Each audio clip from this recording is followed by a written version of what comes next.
RCP Notícias.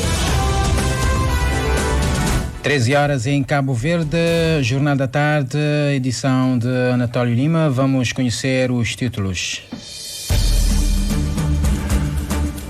Boa tarde. INPS lança aplicativo móvel que deve reduzir filas de espera e facilitar a prestação de diversos serviços aos utentes sem que estes tenham de se deslocar fisicamente.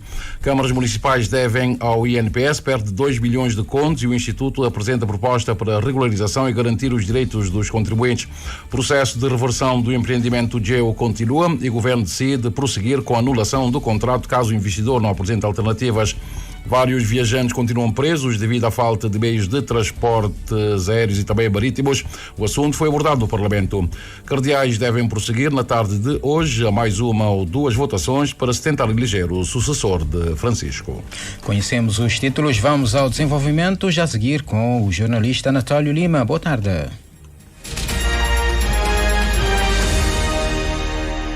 Amigo ouvinte da Rádio Cabo Verde, muito boa tarde. No Dia da Segurança Social foi lançada a aplicação móvel do INPS que, segundo o Presidente do Conselho Diretivo do Instituto, Mário Fernandes, poderá reduzir em até 40% as filas de espera. A aplicação vai permitir aos cidadãos consultarem contribuições, simular reformas, tirar senhas à distância e também acessar diversos serviços sem precisar se deslocar fisicamente. Por sua vez, o Ministro do Estado e da Família, Inclusão e Desenvolvimento Social, Fernando Elísio Freire, destacou que a iniciativa representa um passo significativo na modernização e inclusão social, reforçando os avanços alcançados na proteção social nos últimos anos. Edna Barros esteve presente e tem uns pormenores. O presidente do Conselho Diretivo do INPS afirma que essa aplicação é mais um passo para a proteção social moderna e mais próxima das pessoas, que facilita a vida aos contribuintes. A pessoa vai ter o acesso às suas contribuições, saber quanto é que pagou, quanto é que falta para a sua reforma, poderá fazer uma simulação e, sobretudo, terá um impacto grande no que toca às filas de espera. Ou seja, hoje a pessoa pode, à distância, tirar a sua senha à distância sem ter que estar nas nossas unidades de prestação social. Portanto, isto terá um impacto estimado em cerca de 40% da redução das nossas filas de espera, mas, sobretudo, é a possibilidade também, no que toca às pessoas evacuadas em Portugal e em Cabo Verde, não terem que se deslocar ao INPS para se apresentarem. Também os pensionistas já não necessitam de se deslocar ao INPS para fazer a prova de vida. Portanto, isto é uma vantagem, é uma aplicação neste momento feita para os segurados. Mário Fernandes reconhece avanços na segurança social, mas alerta que ainda há muitos cabo-verdianos fora da proteção social, reforçando a necessidade de continuar a expandir a cobertura. É cobrir as pessoas de difícil cobertura. Portanto, é comunicação. Temos que ter uma consciência que quando as pessoas estão fora do INPS, é nossa responsabilidade trazê-las para o INPS. Há uma necessidade de melhorar as prestações a nível da saúde. Estamos a trabalhar com o Ministério da Saúde para a atualização da tabela. Há uma necessidade de se tornar cada vez mais a segurança social sustentável. O Ministro do Estado da Família, Inclusão e Desenvolvimento Social, Fernando Elísio, afirmou que o lançamento da nova aplicação representa um avanço na inclusão digital e no acesso à segurança social, destacando o aumento da cobertura nos últimos 6 anos. Que iremos continuar o trabalho intenso que estamos a fazer de alargar a proteção social a toda a população cabo-verdiana. E nos últimos 6 anos, saímos de cerca de 45% de cobertura para valores superior a 60% da cobertura da população cabo-verdiana com acesso à proteção social obrigatória. Esta modernização que o INPS está a fazer através do INPS Mobile, que permite maior proximidade, que permite que haja efetivamente uma instituição ao lado daqueles que contribuem, e quero mais uma vez dizer que este é que é o caminho. E neste Dia da Segurança Social, o INPS reforça que quer uma proteção social para todos, moderna e digital. INPS que também informou que está a implementar uma solução integrada para resolver a dívida crescente das câmaras municipais, que já atinge cerca de 1.800.000 contos. A proposta, segundo o Presidente do Conselho Diretivo, Mário Fernandes, envolve o Governo, os bancos e também autarquias e visa garantir os direitos dos trabalhadores e a sustentabilidade financeira dos municípios, permitindo a regularização das contribuições e atraso ao sistema de segurança social. Uma vez mais, Edna Barros. A dívida das câmaras municipais para com o INPS continua a crescer, mas o presidente do Conselho Diretivo, Mário Rui Fernandes, assegura que está em marcha uma solução concreta, o modelo de obrigações que vai permitir às autarquias regularizarem a situação. O INPS tem um problema hoje que é a dívida das câmaras, que está a aumentar. Portanto, o valor hoje alcança cerca de 1.800.000 contos. Olhamos para o problema e arranjamos uma solução. Portanto, é uma solução integrada que incluirá os bancos, as câmaras municipais e também o governo enquanto entidade que tutela a segurança social. O presidente do Conselho Diretivo do INPS afirmou que a solução em curso tem 2 objetivos principais: garantir que os trabalhadores mantenham acesso pleno à proteção social e, ao mesmo tempo, reforçar a saúde financeira das câmaras municipais. É um modelo de obrigações que vai permitir às câmaras fazer um saneamento e que trará impacto, sobretudo, nos segurados, nas pessoas que prestam serviço público, que merecem ter a sua segurança social garantida, e também terá um impacto na vida das câmaras, que poderão passar a viver com uma tesouraria mais saudável. Mário Rui Fernandes explicou que a medida faz parte de uma estratégia mais ampla do INPS para tornar o sistema de segurança social mais sustentável e assegurar que todas as entidades públicas cumpram as suas obrigações. E Cabo Verde está empenhado em continuar a reforçar a cooperação no domínio da segurança marítima. A garantia foi dada hoje pelo Ministro dos Negócios Estrangeiros, Cooperação e Integração Regional, José Filomeno Monteiro, à margem da sessão de abertura da 5ª reunião dos ministros dos Estados Africanos Atlânticos, que decorre hoje aqui na praia. O Carlos Santos esteve presente e tem os pormenores. A localização geoestratégica no Atlântico Médio coloca Cabo Verde no cruzamento de importantes rotas comerciais, mas também sujeito a tráfico de drogas, seres humanos e pirataria marítima. Por isso, o titular da pasta dos negócios estrangeiros, José Filomeno Monteiro, afirma que Cabo Verde só tem a ganhar se apostar na segurança cooperativa. É nossa obrigação contribuir para proteger o nosso mar, as nossas costas, posto de outra forma nesta conferência, o nosso Atlântico. E, evidentemente, que a segurança não se mede pelo número de navios, pelo número de meios navais ou aéreos, mas mede-se pela possibilidade de cooperação e de garantir uma segurança cooperativa com os nossos vizinhos, agir de forma coordenada, que, em última instância, irá assegurar que estamos seguros. E os resultados da cooperação entre os Estados africanos com costa atlântica já são visíveis, conforme avança José Filomeno Monteiro. Até agora temos conseguido fazer grandes apreensões de estupefacientes, temos impedido o tráfico de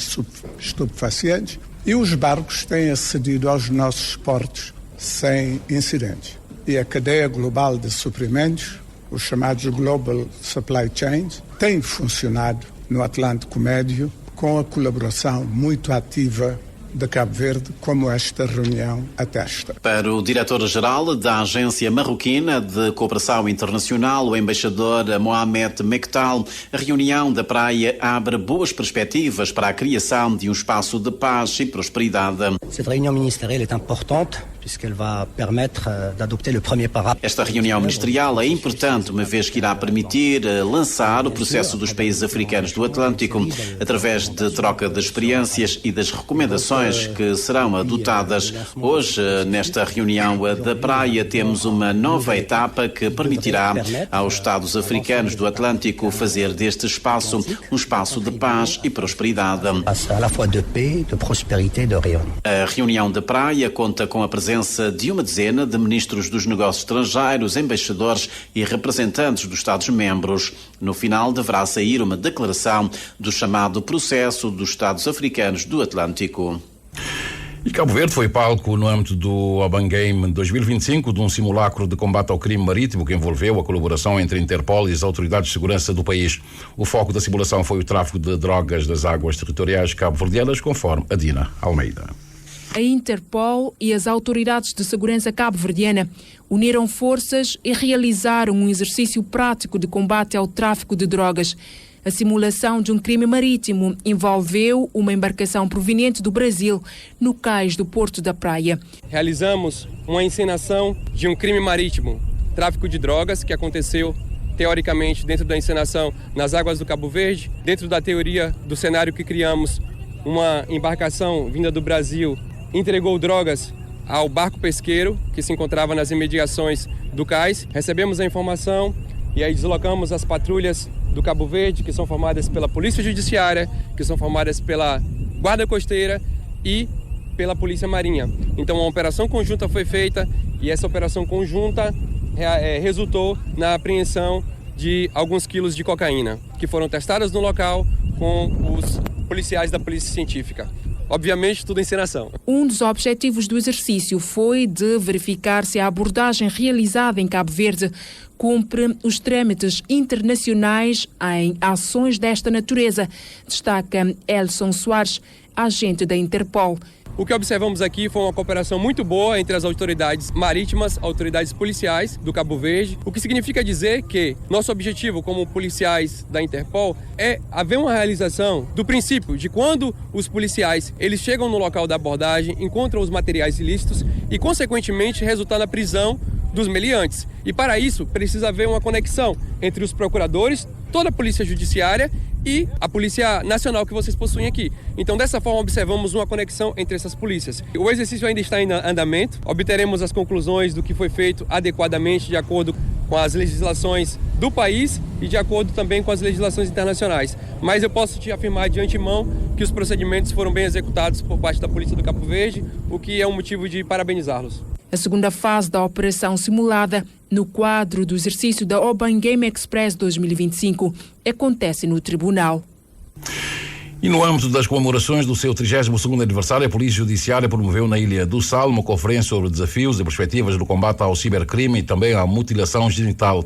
O aumento de denúncias destes crimes da ilha justificou a escolha dos temas, conforme a Carciana Lima. A Ilha do Sal associou-se às comemorações descentralizadas do 32º aniversário da Polícia Judiciária através de uma conferência sobre desafios e perspectivas no combate ao cibercrime e à mutilação genital.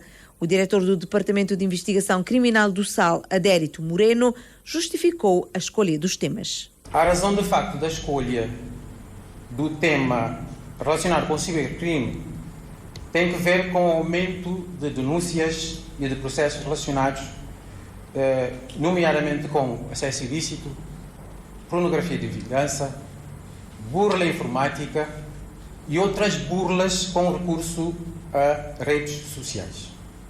Quanto à mutilação sexual, é porque há evidências da prática da mutilação sexual, quer no feminino, quer no masculino, aqui em Cabo Verde, particularmente aqui na Ilha do Sal.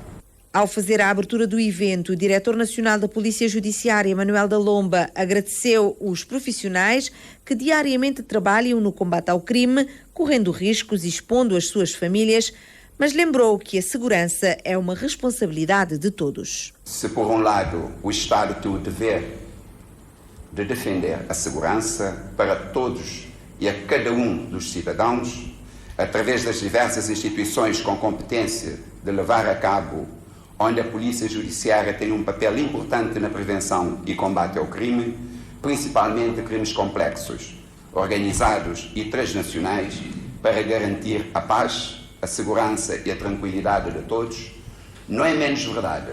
E, por outro lado, a responsabilidade é transversal e comunitária.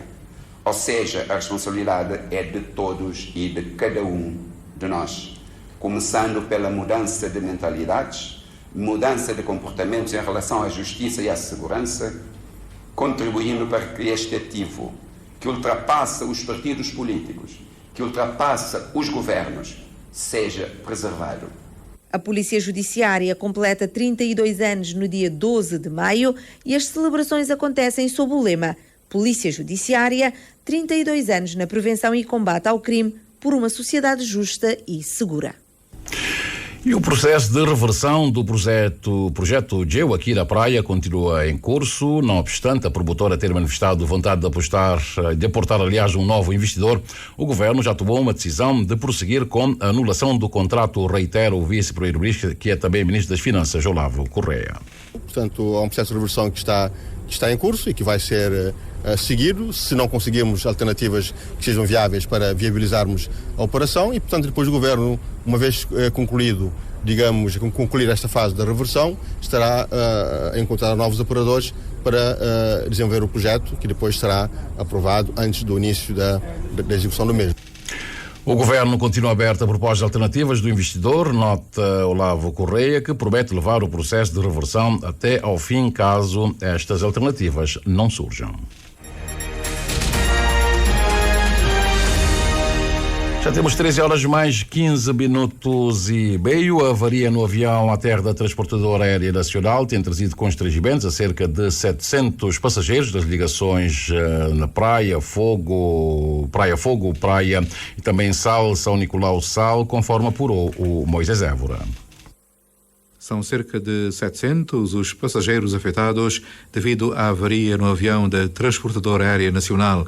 No trajeto Praia-São Felipe-Praia são cerca de 500, enquanto que nas ligações Sal-São Nicolau-Sal são cerca de 200 os passageiros retidos nas duas ilhas. No caso concreto do Fogo e Santiago, a alternativa de momento tem a ver com o escoamento de passageiros pela via marítima através da CV Interilhas. No Sal e em São Nicolau, os passageiros continuam em stand-by, aguardando por informações. No aeroporto internacional Amílcar Cabral estão passageiros com proveniência da Europa e que têm por destino São Nicolau. A companhia vai alojá-los em hotéis até que a situação seja normalizada e poderem viajar.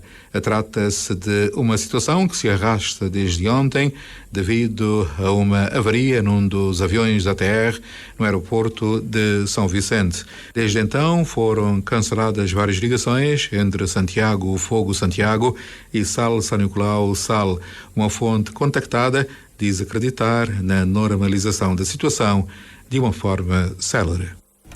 A avaria aconteceu antes de ontem e neste momento temos o navio Dona Tututa, que partiu da praia, está no Porto de Valos Cavaleiros da Ilha do Fogo. Certamente que vários dos passageiros que estavam aí ou que estão retidos da Ilha do Fogo deverão vir à praia a bordo da embarcação Dona Tututa, que foi para a Ilha do Fogo. Chegou há bocado ao Porto de Valos dos Cavaleiros. E na Ilha do Sal está o Interilhas, não sei se vai para São Nicolau ou não. Eventualmente as pessoas que também estejam ou que estão retidas na Ilha do Sal poderão aproveitar o Interilhas e seguir viagem para São Nicolau, caso a embarcação esteja a fazer esta rota. E a situação dos transportes em Cabo Verde voltou à discussão acesa no Parlamento. O PAICV, em declaração política, afirma que o país continua sem solução no setor por incapacidade governativa do partido no poder. O MPD que acusa o PAICV de recriar realidades e de ser o responsável pela pesada herança neste domínio. O José Pedro Santos, em síntese, traz o essencial do debate gerado pela declaração política. Pela voz do deputado nacional eleito nas listas do PAICB, João do Carmo, o maior partido na oposição, em declaração política proferida na sessão parlamentar esta manhã, acusa o governo e o partido que o sustenta de apostarem na propaganda e não na resolução efetiva dos problemas do país. Fazendo espelho da crítica à situação dos transportes de ligação interilhas e do arquipélago com o mundo, o eleito João do Carmo afirma que as falhas ao nível dos transportes aéreos e marítimos condicionam a liberdade de livre circulação que os cidadãos devem gozar. Em 2019, o governo decidiu de forma unilateral, sem envolvimento da sociedade civil e sem transparência, concessionar o mercado de transportes marítimos interilhas a um monopólio estrangeiro em regime de exclusividade por 20 anos. Um contrato leonino, feito a porta fechada, sem a devida auscultação nacional e que compromete o presente e o futuro da mobilidade entre as nossas ilhas. Tudo isso sob a promessa de previsibilidade, eficiência e a introdução de 5 navios RoPax, com menos de 15 anos de uso. A propaganda foi intensa, a realidade foi cruel. A concessionária não cumpriu nenhuma das promessas. No passo seguinte, o eleito denunciou irregularidades na operação no país da aeronave da Guarda Costeira King Air 360ER. O processo de certificação da operação que tem de ser feito pela Agência de Aviação Civil não foi feito porque não houve tempo para tal. E o governo realizou os voos sem certificação. Os 2 pilotos, sendo um deles diretor da Defesa Nacional, não têm certificados emitidos pela Agência de Aviação Civil para realizarem voos nesta referida aeronave. O voo de familiarização e treinamento foi realizado sem a presença da Agência de Aviação Civil, como manda a lei e as regulamentações nacional e internacional. Opondo-se à visão do PAICV, a bancada do MPD reagia, tendo o deputado Abrão Vicente afirmado que a declaração política apresentada era reveladora da intenção do partido opositor em falsear a realidade do país. Sempre que se ouve dizer que o deputado João do Carmo sobe ao palanque, é para anunciar algum tipo de desgraça inventada no gabinete. Não para falar do Cabo Verde Real. Não para falar dos empresários que hoje celebram transportes regulares. Não para falar da Ilha do Maio e Ilha de São Nicolau, que antes passavam 20, 30, 40 dias sem ligação. Não para falar dos empresários que hoje, apesar dos constrangimentos, pedem novas autorizações para importar novos barcos. O PCV não está interessado em falar de Cabo Verde Real. De forma incisiva, o CID, pela voz de António Monteiro, atribuiu a responsabilidade da situação dos transportes em Cabo Verde aos partidos que governaram o país nos últimos 30 anos. Têm uma grande responsabilidade naquilo que se passa. E aqui não há como fugir de se atribuir esta responsabilidade a estes 2 partidos que governaram o país nos últimos 30 anos. Não se pode ter um país que é um arquipélago com essa situação. Isto demonstra uma falta de profissionalismo e uma falta de amor a este povo. Na mesma linha que a bancada que o suporta, o governo fala da má herança recebida do PAICV em 2016, garantindo a ministra Joana Rosa que o governo tem feito o seu melhor. Eu cansei-me aqui no Parlamento a criticar transportes, por exemplo, a minha ilha. Não havia nem transportes marítimos, uma vez, às vezes, de 15 em 15 dias, lembro-me muito bem, transportes aéreos também deficitários, sem regularidade, imprevisibilidade. Isso havia no vosso tempo, mas nós temos a obrigação de fazer melhor. E nós estamos a tentar fazer melhor. Nós deveríamos estar a fazer ainda melhor se o PCV nos tivesse deixado situação diferente. Não nos deixaram e nós estamos a tentar e vamos regularizar a situação, que hoje a situação que temos é de veras, é de longe, superior àquilo que nós encontramos em 2016. Um assunto que transpôs ao período de questões gerais. E por falar em transportes, estou a ver neste momento um aparelho DAS que está ao serviço da TACV, que está a fazer uma ligação entre São Vicente, parece que vem aqui para o aeroporto da Praia, desapareceu aqui no meu terminal, mas antes vi esta aeronave que também estava avariada, ao que parece já está operacional. E Cabo Verde continua a ser um farol de liberdade e estabilidade em África, a convicção é do MPD, manifestada na declaração política proferida também hoje, só que pela voz do deputado Aniceto Barbosa. Patrícia Martins acompanhou e tem os detalhes.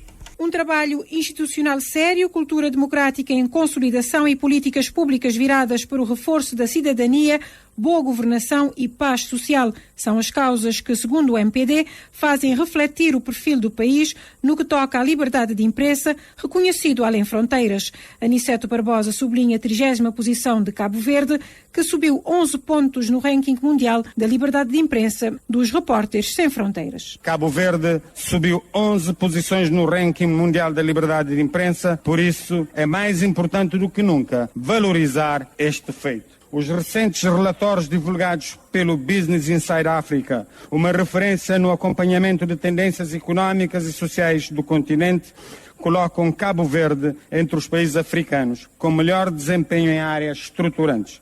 São reconhecimentos que não surgem por acaso, mas sim como resultado de políticas públicas coerentes, de uma governação responsável e de uma sociedade civil ativa e resiliente. Aniceto Barbosa falou ainda da polémica à volta da transmissão dos trabalhos parlamentares pela RCV e censurou o discurso dos que diz retratam o país de forma contrária aos dados internacionais. Quando a oposição desvaloriza ou ignora estes indicadores, não está a criticar apenas o governo, está a pôr em causa o esforço coletivo do povo povo cabo-verdiano, das nossas instituições e dos profissionais que diariamente trabalham para manter o país estável, livre e seguro. Para além da desvalorização que já tem sido hábito da oposição, o que mais nos causa estranheza é a recente decisão da RCV, Rádio de Cabo Verde, de suspender as transmissões dos trabalhos parlamentares sem ouvir a Assembleia Nacional e sem explicar os critérios adjacentes. Este gesto afronta a democracia, viola o direito de informação ao povo e representa um atentado ao Estado de Direito e à transparência institucional. Em reação, Rui Semedo, do PICV, diz que apesar de Cabo Verde ter subido 11 pontos no recente ranking,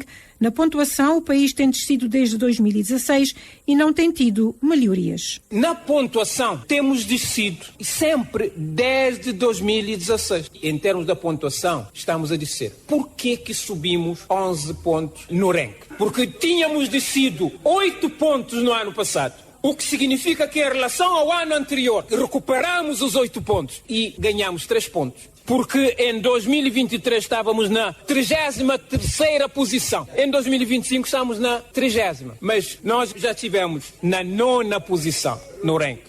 Já tivemos várias 20ª posições. O que está a acontecer é instabilidade, tanto no ranking como na pontuação. No ranking, nós ganhamos estas posições porque os outros pioraram. Nós não melhoramos absolutamente nada. António Monteiro, da UCID, recordou os dados de Cabo Verde nos últimos 10 anos para afirmar que é preciso dar atenção ao aspecto económico. Que nós queremos ter um melhor jornalismo em Cabo Verde, quer a nível estatal, quer a nível privado, queremos. Mas há um ponto que é fraco, tem a ver com o aspecto económico. E aqui é preciso que encontremos uma solução. Porque quando um órgão de comunicação social é economicamente frágil, a tendência é provavelmente pender para o lado de quem o financia. E nós temos que cortar este cordão umbilical. Porque só com uma autonomia total dos órgãos da comunicação social, para não dependerem economicamente de quem quer que seja, é que poderão melhorar muito mais o serviço que prestam ao país e, consequentemente, dar-nos o estejo para aumentarmos a performance da nossa comunicação social e, portanto, apresentarmos nos 10 primeiros por este mundo fora. Nós temos essa possibilidade. Reações à declaração política do MPD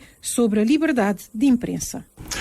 E em relação à polémica que envolve a Rádio de Cabo Verde, ontem neste jornal o diretor da estação, Marcos Fonseca, garantiu que não vai haver suspensão da transmissão dos trabalhos na Assembleia Nacional. Disse que o que pode acontecer e que vai acontecer é uma mudança na forma como a Rádio de Cabo Verde transmite e acompanha os trabalhos no Parlamento. Portanto, não vai haver suspensão. E vamos ao Parlamento, onde a discussão na especialidade da proposta de lei que procede à 5ª alteração do Código Eleitoral prosseguiu. No entanto, o artigo 418 do diploma, que prevê a mudança na capacidade eleitoral ativa e passiva dos cidadãos, gerou controvérsia entre os sujeitos parlamentares. António dos Reis acompanhou tudo. António, boa tarde, conta-nos. Renovados os votos de boa tarde, então essa capacidade eleitoral de estrangeiros residentes em Cabo Verde que se propõe essa mudança. O Governo e o Grupo Parlamentar do Movimento para a Democracia defendem a reciprocidade em relação à capacidade eleitoral. Advoga Joana Rosa na apresentação da proposta de alteração. Capacidade eleitoral ativa. Número 1, mantém-se. Número 2, são ainda eleitores dos titulares dos órgãos eletivos dos municípios, estrangeiros e apátridas de ambos os sexos, maiores de 18 anos, recenseados no território nacional e com residência eleitoral em Cabo Verde há mais de 3 anos, quando de igual direito gozem legalmente os cidadãos cabo-verdianos no respectivo estado de origem.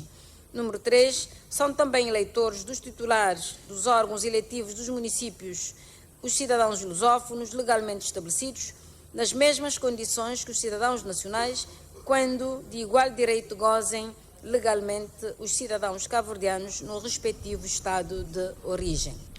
Situação que gerou alguma polêmica em que o grupo parlamentar do Partido Africano da Independência de Cabo Verde considera como sendo um retrocesso ao direito adquirido por parte de estrangeiros. Já o deputado Euclides Silva, do Movimento para a Democracia, defendeu que é uma norma proporcional e que visa também considerar a integração dos estrangeiros que residem em Cabo Verde e um incentivo a que outros Estados concedam aos cabo-verdianos os mesmos direitos e que um estrangeiro em Cabo Verde não pode ter mais direito que um cabo-verdiano que vive fora. Porque um estrangeiro em Cabo Verde não pode ter mais direitos que um cabo-verdiano lá fora. E é nessa lógica que só é permitir votar em Cabo Verde o estrangeiro em que o cabo-verdiano também pode votar no país onde o cabo-verdiano reside. Eu acho que é nessa lógica e nesse equilíbrio é que vale a pena mantermos essa norma. Porque, caso contrário, não há nenhum incentivo aos países acolhedores da nossa comunidade em legislar no sentido de permitirem que os cabo-verdianos residentes lá possam também ter direito ao exercício ao direito ao voto, sobretudo nas eleições autárquicas. Entendimento diferente tem os deputados do PAICV. Demes Lobo Almeida diz que o partido não aceita retrocessos nos direitos civis e políticos de cidadãos estrangeiros em Cabo Verde. Uma coisa é alargar direitos aos cidadãos estrangeiros numa perspectiva da sua integração na sociedade cabo-verdiana. Coisa bem diversa é a nossa ação diplomática por via do Ministério dos Negócios Estrangeiros ou das comunidades na perspectiva da integração da nossa comunidade nas sociedades de acolhimento. Nós não podemos fazer dessas duas coisas moeda de troca. O que já está garantido no nosso país deve ser mantido ou aprofundado. Não deve conhecer um retrocesso. Portanto, para nós, isto é uma linha que nós não podemos ultrapassar. Ideia partilhada pelos deputados da UCID. António Monteiro sugere que a diplomacia cabo-verdiana que faça o seu trabalho no sentido de assegurar a melhor integração por parte dos cabo-verdianos nos países de acolhimento e que, portanto, também é contra esse suposto retrocesso, essa alteração que ele considera como um retrocesso. Daquilo que a senhora ministra disse, que o tratamento é igual, penso que é sempre bom, mas há casos que podem ser diferentes. Portanto, nós gostaríamos era de pedir ao Governo, através da senhora Ministra, que mantivéssemos a lei tal qual ela está, permitindo que os cidadãos estrangeiros possam votar nas eleições autárquicas em Cabo Verde. Perante esse debate e desentendimento, os artigos 418 e 419 acabaram por ser suspensos. Ficou-se o debate no artigo 432, que será esse debate na especialidade. O debate será retomado então à tarde, por volta das 15 horas. Antes, no período de questões gerais, a deputada da UCID também, Dora Pires, levantou preocupações em relação ao alegado aumento de consumo de drogas na ilha de São Vicente e situações de crianças e adolescentes nas ruas do Mindelo até às altas horas da noite.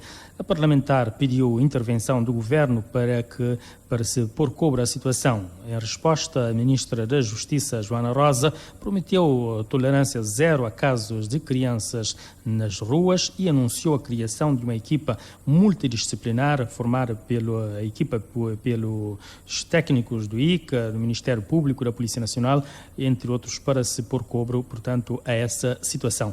Anatólia, a sessão plenária será retomada no período da tarde, por volta das 15 horas. Obrigado, Luís António dos Reis. Já temos 13 horas mais 33 minutos, sensivelmente. Ações de formação e sensibilização das entidades empregadoras e da área da regulação do setor laboral são as principais decisões saídas do encontro que a Câmara de Comércio, Indústria e Serviços de Sotavento realizou hoje com as duas centrais sindicais. Em causa também a sensibilização do patronato no setor público e privado, visando o cumprimento das suas obrigações legais, com destaque para o salário mínimo de 17 mil escudos, entre outros pontos. O Cândido Amorim Fortes tem um resumo daquilo que aconteceu. Boa tarde. Para o presidente da Confederação Cabo-Verdiana dos Sindicatos Livres, José Manuel Vaz, é preciso que o salário mínimo nacional de 17 mil escudos, decidido desde janeiro de 2025, seja finalmente pago por todas as entidades empregadoras, mas, igualmente, as prestações do INPS. Porque muitas lojas chinesas não vêm cumprindo a implementação do salário mínimo nacional. Temos câmaras municipais, algumas têm cumprido a implementação do salário mínimo nacional, mas outras câmaras que nem por isso. Há empresas que têm cumprido o salário mínimo nacional, mas outras não, inclusive empresas públicas. Muitas câmaras municipais têm trabalhadores que não estão inscritos na Segurança Social. Muitas lojas chinesas não têm trabalhadores inscritos na Segurança Social. Muitas empresas do setor da construção civil não têm trabalhadores inscritos na Previdência Social. Alguns ministérios, não é? Tem aqueles trabalhadores que dizem contratados a prazo, que não estão inscritos na Segurança Social. Joaquina Almeida, secretária-geral da UNTCCS, também está indignada com o incumprimento em relação ao salário mínimo e à segurança social, mas aponta o dedo à Inspeção-Geral do Trabalho. Uma Inspeção-Geral inativa, que não faz o seu trabalho de casa, bem como do INPS, tem também um departamento de fiscalização, mas em relação ao INPS tem a ver com o não cumprimento das empresas em relação a enviar as contribuições. Falou-se também do SWOT, Saúde Obrigatório para Acidentes de Trabalho. O Departamento da Inspeção do INPS tem que ir às empresas saber, porque o trabalhador não pode ficar no prejuízo nem um dia. Na qualidade de anfitrião do encontro, o presidente da Câmara de Comércio de Sotavento considerou que as entidades empregadoras, principalmente as do setor público, não podem deixar de cumprir com as suas obrigações. Marcos Rodrigues avançou, por outro lado, com a proposta de se apostar num conjunto de formações para os trabalhadores nas micro e pequenas empresas.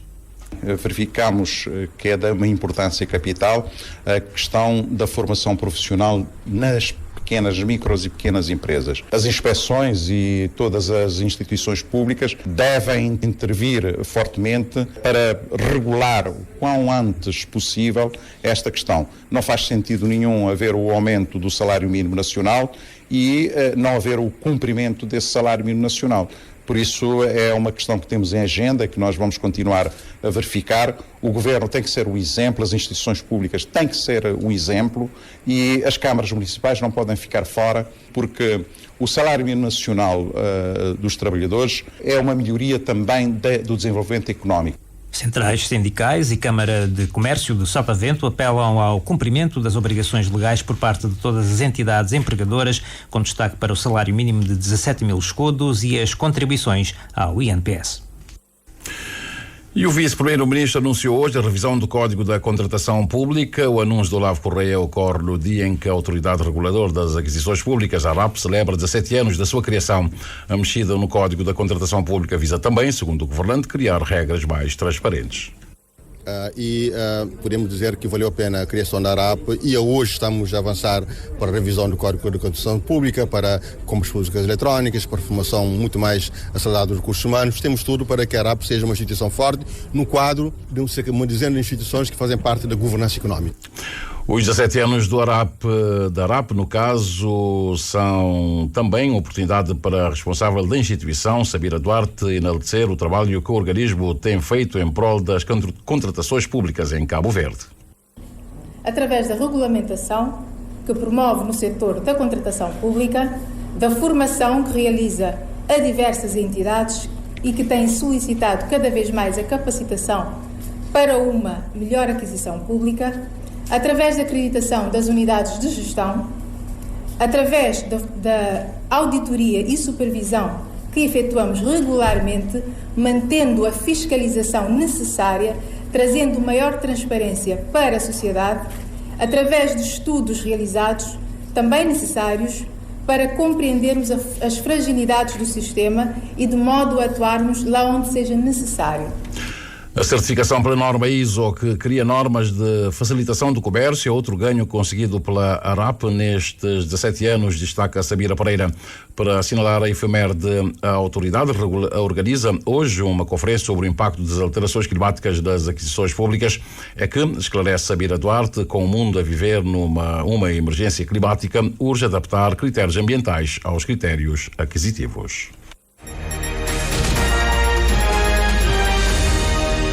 Já temos 13 horas mais 38 minutos e meio. Hoje, pelo segundo dia do conclave de 2025, pouco antes das 10 horas de Cabo Verde, voltou a sair fumo preto da chaminé da Capela Sistina no Vaticano, após 3 escrutínios, 2 dos quais da manhã de hoje. Os 133 cardeais de 70 países ainda não encontraram um nome que reúna os 89 votos necessários, ou seja, a maioria de 2/3 para definir o sucessor de Francisco na liderança da Igreja Católica. Cerca de 11 mil pessoas debaixo de uma forte operação de segurança estiveram presentes na Praça de São Pedro esta quinta-feira, na esperança de ver eleito um novo pontífice, mas os fiéis e curiosos terão de esperar pelo menos mais algumas horas. Os cardeais seguiram para o almoço antes da nova votação, que aconteceu a instantes, e na terceira votação também fumo preto, e no final desta quarta votação, a primeira desta tarde, só sairá fumo se já estiver escolhido um novo líder da Igreja. Os últimos 2 papas foram eleitos no segundo dia do conclave. Bento XVI precisou apenas de 4 rondas de votação e Francisco foi eleito à quinta. Então vamos ter de aguardar, o mundo todo aguardar um pouco mais para saber se hoje teremos novo Papa e teremos então fumo branco na capela, a sair da Capela Sistina. A Índia disse ter atacado sistemas de defesa aérea em vários locais do Paquistão na manhã desta quinta-feira. O anúncio foi feito num comunicado do governo indiano e marca a primeira vez que o país confirma ter atacado instalações militares no Paquistão. A Índia afirmou que esta ação ocorreu depois que o Paquistão tentou atacar vários alvos militares no norte e oeste do seu território durante a noite, usando mísseis e também drones. Esta é uma grande escalada que leva as duas nações vizinhas e que têm armas nucleares à beira de uma guerra aberta e total. O Paquistão diz ter abatido 5 jatos da Força Aérea Indiana e também um drone, mas a Índia não confirmou estas perdas. A ofensiva indiana ocorre após homens armados matarem 26 pessoas, a maioria turistas, na região da Caxemira, controlada pela Índia, em abril. A Índia acusou o Paquistão de envolvimento, algo que o governo paquistanês nega. O presidente norte-americano Donald Trump anunciou hoje um acordo comercial entre o Reino Unido e os Estados Unidos, classificando-o como total e abrangente. Na sua rede social escreveu que o acordo com o Reino Unido é total e abrangente e vai consolidar a relação entre os Estados Unidos e também o Reino Unido por muitos anos. Donald Trump enalteceu o primeiro acordo com os Estados Unidos e com o Reino Unido e assegurou que muitos outros acordos que se encontram em fase avançada de negociação virão a seguir, sem especificar quais. O acordo faz do Reino Unido o primeiro país a chegar a um outro entendimento com os Estados Unidos desde o chamado Dia da Libertação. Dada a rapidez das negociações, os especialistas esperam, no entanto, que o acordo seja limitado e se centre principalmente nos setores automóvel e siderúrgico. Ao que parece com a União Europeia é que não há acordo para já. Já temos 13 horas mais 41 minutos e meio. Vejamos agora como é que está o movimento aéreo marítimo do arquipélago. Pela via aérea temos já no ar o aparelho da SATA que partiu da praia, vai em direção à Ponta Delgada, com chegada prevista nos Açores por volta das 5 horas mais 4 minutos, e vem para Boa Vista um aparelho da TUI, é operado um aparelho da TUI que vai para Boa Vista, deve aterrar daqui a pouco às 13 horas mais 58 minutos. Já partiram do país 2 aeronaves da TAP, uma que partiu da praia e deve aterrar no aeroporto de Lisboa às 6 horas mais 16 minutos, e o outro avião da TAP partiu de São Vicente e aterra um pouco antes na capital portuguesa, quando forem 6 horas mais 10 minutos. Pela via marítima, neste momento temos o Dona Tututa, que está no Porto de Valdes Cavaleiros da Ilha do Fogo, e o Fer Interilhas, que está no Porto da Palmeira, na Ilha do Sal. De resto, nenhum outro movimento expressivo, a não ser o Ostreia, que é um cargueiro também de transporte de derivados de petróleo e está aí a aproximar-se da costa noroeste da Ilha do Fogo. Vai então por Porto de Valdes Cavaleiros e também depois para Furna, conforme aqui a indicação. Falemos agora do movimento das marés, bem como que nos dizem as tabelas solares em relação aos melhores momentos para a pesca, além de outras informações. Para esta quinta-feira, 8 de maio, o sol despontou às 6 horas 7 minutos e 51 segundos. O pôr do sol será às 18 horas 53 minutos mais 8 segundos. A lua está na fase gibosa crescente, sai pelo leste daqui a pouco, quando forem 15 horas mais 56 minutos. A primeira baixa-mar do dia aconteceu às 9 horas e 59 minutos e a seguinte será às 22 horas mais 32 minutos. E a primeira pré-mar foi às 4 horas e 7 minutos e a seguinte será às 16 horas e 15 minutos.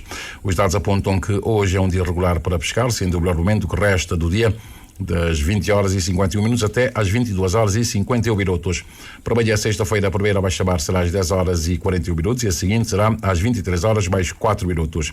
E a primeira pré-mar aconteceu às 4 horas e 47 minutos e a seguinte será, portanto, a primeira pré-mar amanhã será às 4 horas e 47 minutos e a seguinte será às 16 horas mais 54 minutos. Em relação à pesca esta sexta-feira, as previsões indicam que a Baía será um dia regular para pescar, sendo os melhores momentos das 9 horas e 14 minutos até às 11 e 14, ou então das 21 horas e 31 minutos, Arlindo, até às 23 horas e 31 minutos. Temos agora 13 horas e 43 e 4 minutos. Foi assim então o Jornal da Tarde. Resta-nos recordar os títulos. E dissemos que o INPS lança aplicativo móvel que deve reduzir filas de espera e facilitar a prestação de diversos serviços aos utentes sem que estes tenham de se deslocar fisicamente. Câmaras municipais devem ao INPS perto de 2 bilhões de contos e o Instituto apresenta a proposta para a regularização e garantir os direitos dos contribuintes. O processo de reversão do empreendimento do GEU continua e o Governo decide prosseguir com a anulação do contrato caso o investidor não apresente alternativas. Vários viajantes continuam presos devido à falta de meios de transporte aéreos e também marítimos. O assunto foi abordado no Parlamento hoje. Cardeais devem prosseguir na tarde de hoje a 5ª votação para se tentar eleger o sucessor do Papa Francisco. E assim foi o Jornal da Tarde, edição e apresentação do jornalista Anatólio Lima. A informação volta daqui a pouco às 14 com a Edneia Barros trazendo os títulos.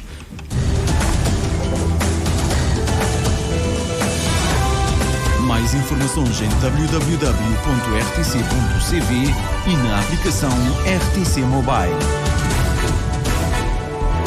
RCV, o rigor da notícia e o melhor da informação a cada hora.